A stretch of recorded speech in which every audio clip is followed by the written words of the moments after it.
बहुत बहुत स्वागत है आप सभी लोगों का। आज का वीडियो जो है वह डीएलएड तृतीय सेमेस्टर थर्ड सेमेस्टर के सेकेंड पेपर समावेशी शिक्षा से संबंधित है।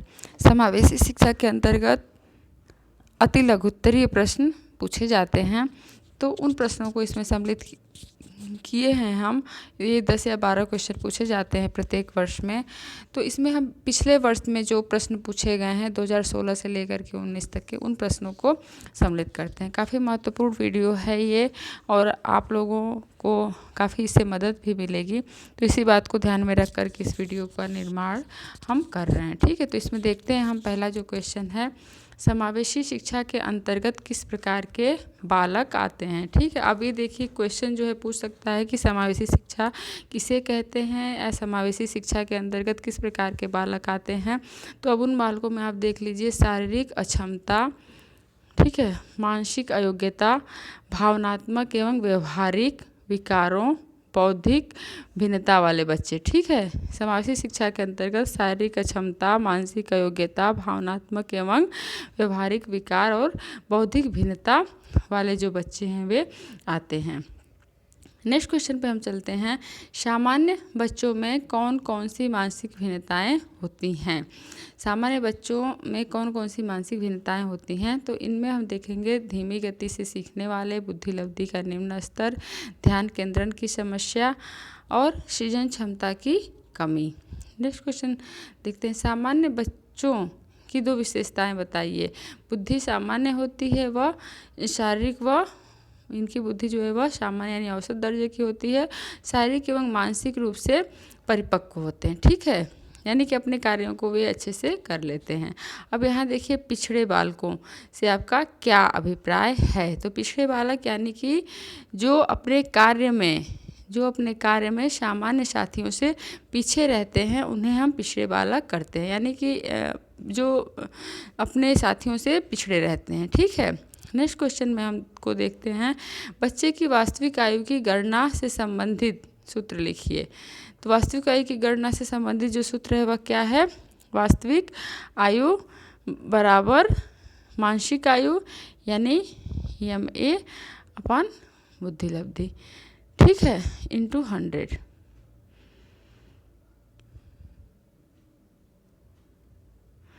नेक्स्ट क्वेश्चन पे हम चलते हैं।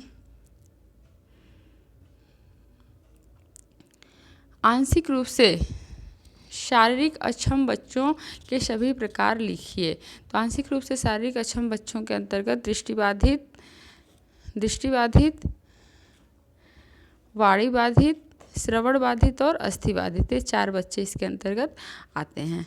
नेक्स्ट क्वेश्चन हम देखते हैं। मध्यम रूप से दृष्टिबाधित बच्चों के नेत्रों की देखने की क्षमता होती है 20 से 70, 20 से 200। वाक दोष का अर्थ स्पष्ट कीजिए। वाक दोष यानी कि जब बालक अपने भावों या विचारों को शब्दों के माध्यम से प्रकट नहीं कर सकता है, तो ऐसे बच्चों को हम वाक दोष के अंतर्गत रखते हैं। अस्थिबाधित बच्चों की पहचान से संबंधित लक्षण बताइए।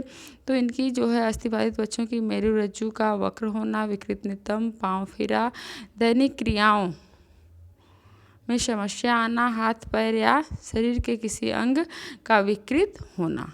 ठीक है, नेक्स्ट क्वेश्चन के अंतर्गत चलते हैं।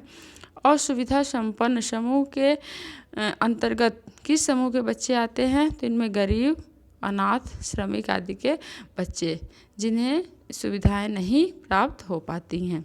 नेक्स्ट क्वेश्चन है। निर्देशन एवं परामर्श किन दृष्टिकोणों से आवश्यक है। तो निर्देशन एवं परामर्श यानी गाइडेंस एवं काउंसलिंग यदि देखा जाए तो यह प्रत्येक क्षेत्र में इसकी आवश्यकता होती है। इसके द्वारा बच्चों के भविष्य का मार्ग प्रदर्शित करने में सहायक होती है। बालकों में निर्णय लेने की क्षमता विकसित करने में सहायक होती है। परामर्श के क्या उद्देश्य हैं। परामर्श के उद्देश्य है व्यक्ति को उसके व्यवहार या अभिवृत्तियों में परिवर्तन लाने के लिए सहायता करना। यानी कि परामर्श के द्वारा हम व्यक्ति को उसकी समस्याओं के परामर्श के द्वारा हम व्यक्ति को इस योग्य बनाते हैं कि वह अपनी समस्याओं का समाधान स्वयं कर सके। नेक्स्ट क्वेश्चन पे हम चलते हैं। DGP का पूरा नाम लिखते हुए इसका आशय स्पष्ट, यानी डिजिटल गाइडेंस साइकोलॉजी। पर्यवेक्षण क्यों आवश्यक है। पर्यवेक्षण क्यों आवश्यक है? पर्यवेक्षण के द्वारा ही विद्यालय की गतिविधियों का मूल्यांकन करने में तथा अध्यापक की कार्यकुशलता को बढ़ाने में सहायता प्रदान करती है। अन्वेषण विधि का खोज किसने किया था? तो आर्मस्ट्रांग, प्रोफेसर H.E. आर्मस्ट्रांग ने अन्वेषण विधि का खोज किया था। 50 से 60 बुद्धि लब्धि वाले बच्चे किस श्रेणी में आते हैं? मूर्ख श्रेणी में आते हैं। वाणी बाधित बच्चे कौन होते हैं? ऐसे बालकों को वाक विकलांग कहा जाता है जिनके बोलने में हकलाना, तुतलापन, धीरे धीरे अटक अटक बोलना, नाक के सुर में बोलना इत्यादि, इसे ही वाणी दोष कहा जाता है। श्रवण विकलांगता कितने प्रकार का होता है? तो यह 4 प्रकार का होता है। अल्फ्रेड वीने ने पहला बुद्धि परीक्षण कब किया था? तो अल्फ्रेड वीने ने पहला बुद्धि परीक्षण 1905 में किया था। बुद्धि लब्धि हेतु निर्धारित सूत्र लिखिए। तो बुद्धि लब्धि बराबर यानी IQ इक्वल टू मानसिक आयु, मेंटल आयु MA/CA, वास्तविक आयु इंटू 100। ठीक है, तो बुद्धि लब्धि बराबर मानसिक आयु बटा वास्तविक आयु गुणे 100। नेक्स्ट है परामर्श की 2 विधियों के नाम बताइए। ठीक है, तो परामर्श की 3 विधियां हैं, इन्हें ध्यान आप जरूर रखिएगा। निर्देशात्मक, अनिर्देशात्मक और एक इलेक्ट्रिक। ठीक है, तो इसमें 2 पूछा गया है, तो आप निर्देशात्मक और अनिर्देशात्मक लिखेंगे। नेक्स्ट क्वेश्चन पे चलते हैं। पर्यवेक्षण के कोई 2 प्रकार लिखिए। तो इसके अंतर्गत हम देखेंगे पर्यवेक्षण के जो 2 प्रकार पूछे गए हैं उसके अंतर्गत निरीक्षणात्मक अथवा संशोधात्मक पर्यवेक्षण, निरीक्षणात्मक अथवा संशोधात्मक पर्यवेक्षण, इसके अंतर्गत यह पर्यवेक्षण का परंपरागत स्वरूप है। इसमें पर्यवेक्षण अधिकारी सर्वज्ञाता माना जाता है तथा पर्यवेक्षक का मुख्य उद्देश्य केवल त्रुटियों का पता लगाना होता है। और दूसरा है नियंत्रणात्मक पर्यवेक्षण। नियंत्रणात्मक पर्यवेक्षण जो है वह प्रधानाध्यापक एवं शिक्षकों की कठिनाइयों को जानने के लिए होता है। पर्यवेक्षक शिक्षकों की कठिनाइयों के निराकरण में सहयोग देता है। ठीक है, तो इस तरह से निरीक्षणात्मक और नियंत्रणात्मक। निरीक्षणात्मक में क्या होता है? इसमें जो पर्यवेक्षण अधिकारी को ही सर्वज्ञ माना जाता है और उसका जो प्रमुख कार्य व त्रुटियों का पता लगाना होता है। जबकि नियंत्रणात्मक में क्या होता है? जिसमें प्रधानाध्यापक एवं शिक्षक की कठिनाइयों का पता लगाकर उन कठिनाइयों का निराकरण करने में सहयोग दिया जाता है। डाइट के कोई 2 विभागों के नाम लिखिए। तो इसके जो 2 विभाग हैं वह सेवा पूर्व प्राथमिक शिक्षण प्रशिक्षण यानी PSTE। ठीक है, PSTE याद रखिएगा, सेवा पूर्व प्राथमिक शिक्षक प्रशिक्षण विभाग। और दूसरा सेवारत शिक्षण प्रशिक्षण क्षेत्र अंतःक्रिया नवाचार समन्वय IFIC। नेक्स्ट क्वेश्चन है परामर्श की कोई एक परिभाषा लेखक के नाम के सहित लिखिए। तो परामर्श की परिभाषा है रॉबिन्सन के अनुसार परामर्श 2 व्यक्तियों के संपर्क की उन सभी स्थितियों का समावेशन होता है जिसमें एक व्यक्ति को उसके स्वयं के एवं वातावरण के मध्य प्रभावशाली समायोजन प्राप्त करने में सहायता दी जाती है। ठीक है, ध्यान रखिएगा क्या होता है? समावेशन होता है एक तरह से जो परामर्श है वह 2 व्यक्तियों का जो अपने स्वयं के वातावरण के मध्य प्रभावशाली ढंग से समायोजन कर सके। वाक दोष का अर्थ स्पष्ट कीजिए। वाक दोष क्या है? तो यह विकलांग बालकों में वाणी दोष को ही क्या कहा जाता है? वाक दोष कहा जाता है। वाक दोष वाले बालक या तो ठीक प्रकार से बोल नहीं पाते हैं या उनके द्वारा बोली गई जो बात है वह श्रोता भली भांति समझ नहीं पाते अथवा देर से समझते हैं। इनके प्रमुख दोष हैं उच्चारण संबंधी दोष, देर से बोलने के दोष, हकलाना, ओष्ठ विकृति, आवाज़ की समस्या और श्रवण विकृति। बाल अपराध के कोई 2 कारण बताइए। 2018 में पूछा गया है प्रश्न, बाल अपराध के कोई 2 कारण लिखिए। तो बाल अपराध के 2 कारण हैं पारिवारिक कारण और बौद्धिक वंशानुक्रमण। बाल अपराध एक सामाजिक कारण है। डाइट के कोई 2 प्रमुख उद्देश्य बताइए। शिक्षण अधिगम सामग्री का विकास करना, औपचारिक एवं अनौपचारिक शिक्षा के बीच की दूरी घटाकर इनमें एकात्मकता स्थापित करना। ठीक है, डाइट के जो 2 हैं गुण कौन से हैं? शिक्षण अधिगम सामग्री का विकास करना, औपचारिक अनौपचारिक शिक्षा के बीच की दूरी घटाकर इनमें एकात्मकता स्थापित करना। विद्यालय परीक्षण के क्षेत्र बताइए।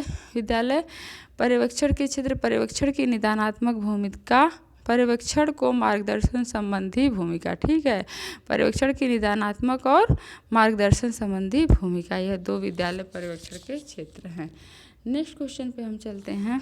निरीक्षण प्रणाली में सुधार की कोई 2 सुझाव लिखिए।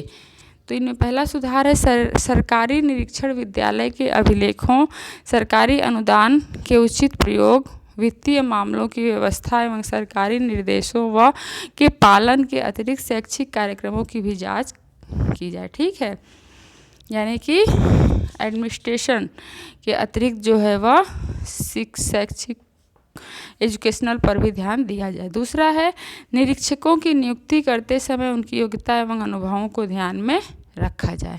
ठीक है, नेक्स्ट क्वेश्चन है अधिगम अक्षमता वाले बालकों के 2 प्रकार बताइए। तो सामान्य अधिगम अक्षमता और जटिल अधिगम अक्षमता।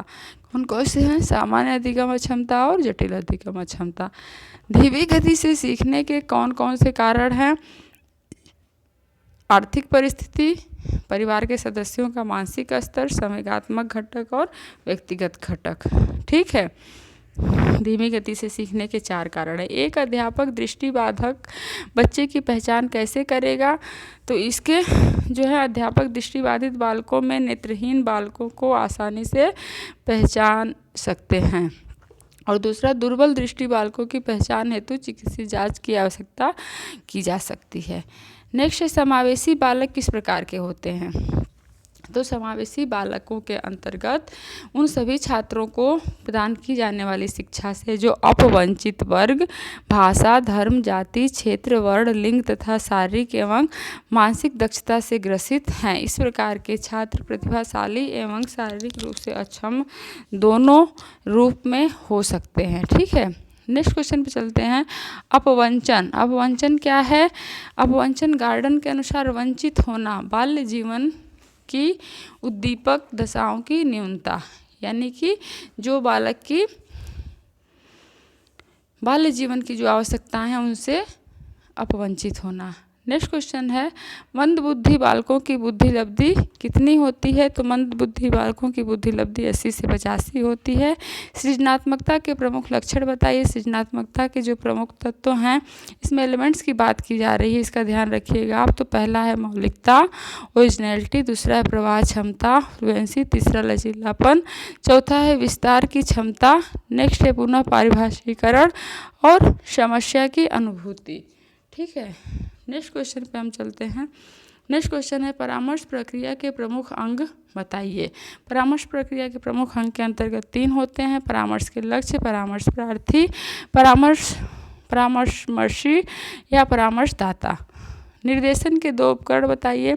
निर्देशन के 2 उपकरण के अंतर्गत अवलोकन और परीक्षण होता है। निर्देशन प्रक्रिया में वार्ताएं, साक्षात्कार, परीक्षण आदि विधाओं का भी प्रयोग किया जाता है। भारतवर्ष में शैक्षिक व्यावसायिक निर्देशन का वर्तमान स्थिति दयनीय है। प्रशिक्षित निर्देशकों का अभाव, शिक्षकों पर अधिक कार्यभार, माता पिता की जागरूकता में कमी तथा प्रमाणीकृत परीक्षणों की कमी इसके मुख्य उत्तरदायी हैं। नेक्स्ट है an enriched curriculum for rapid learners book के लेखक कौन है? तो इसके लेखक हैं हॉलिंगवर्थ। ठीक है, ध्यान रखिएगा कौन है? हॉलिंगवर्थ। नेक्स्ट क्वेश्चन में चलते हैं। पिछड़े बालकों की कोई 2 विशेषताएं बताइए। तो पिछड़े बालकों की जो 2 विशेषताएं हैं वह सीखने की धीमी गति और जीवन में निराशा का अनुभव, समाज विरोधी कार्यों की प्रवृत्ति, व्यवहार संबंधी समस्याओं की अभिव्यक्ति, जन्मजात योग्यताओं की तुलना में कम शैक्षिक उपलब्धि और सामान्य शिक्षण विधियों द्वारा शिक्षण जो है ग्रहण करने में विफलता। मंद बुद्धि बालकों के शिक्षक की 2 विशेषताएं बताइए। शैक्षिक रूप से पिछड़े बालकों की शिक्षा व्यवस्था हेतु निम्नलिखित बिंदुओं पर ध्यान दिया जा सकता है, जिनमें पहला है शिक्षक को विषय वस्तु धीमी गति से बार बार दोहराते हुए, यानी कि उस बच्चे के मानसिक क्षमता के अनुसार पढ़ाना चाहिए। शिक्षक को बालकों की सहायता, परामर्श एवं निर्देशन के लिए हमेशा तैयार रहना चाहिए। सहानुभूतिपूर्ण व्यवहार होना चाहिए। अफेक्शनेटिव बिहेवियर, व्यावसायिक परीक्षण देना, विशेष विद्यालयों की स्थापना, श्रव्य दृश्य साधनों का प्रयोग, आत्मविश्वास में वृद्धि करा के और विशेषज्ञों द्वारा शिक्षा। ठीक है, तो मंदबुद्धि बालकों को पढ़ाने के लिए शिक्षक के अंदर धैर्य भी होना चाहिए। 2 बुद्धि परीक्षण के नाम बताइए। पोर्टियस भूल भुलैया परीक्षण, पिंटर पैटर्स परफॉर्मेंस टेस्ट, विनय साइमन बुद्धि परीक्षण और स्टैनफोर्ड संशोधित विनय परीक्षण। ठीक है, विनय साइमन बुद्धि परीक्षण और स्टैनफोर्ड संशोधित विनय परीक्षण। एजुकेशनल और वोकेशनल गाइडेंस के लेखक विलियम मार्टिन प्रोक्टर। कौन है? William Martin proctor. Next question है रेविन्स प्रोग्रेसिव मैट्रिक्स क्या है? तो रेविन्स प्रोग्रेसिव मैट्रिक्स जो है, इस परीक्षण में अनेक मैट्रिसेज हैं जो एक दूसरे से अधिक कठिनाई होती है। यह रेखागणितीय आकृति और डिजाइन में होती है। 1956 के परीक्षण में संशोधित संस्करण में 5 भाग होते हैं और इसमें 12 पद हैं।